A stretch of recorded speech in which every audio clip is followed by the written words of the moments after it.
Meaning of exhortation. Exhortation. Exhortation. Exhortation.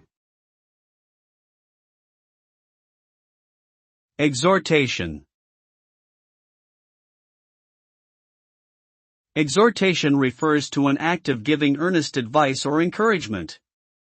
It is a type of communication that aims to persuade or motivate someone towards a specific course of action. Exhortation can be delivered in various forms such as speeches, sermons, or written messages. The ultimate goal of exhortation is to inspire or uplift individuals to take action and achieve their goals. By providing words of wisdom, support, and inspiration, exhortation can boost morale, increase productivity, and lead to positive outcomes both personally and professionally.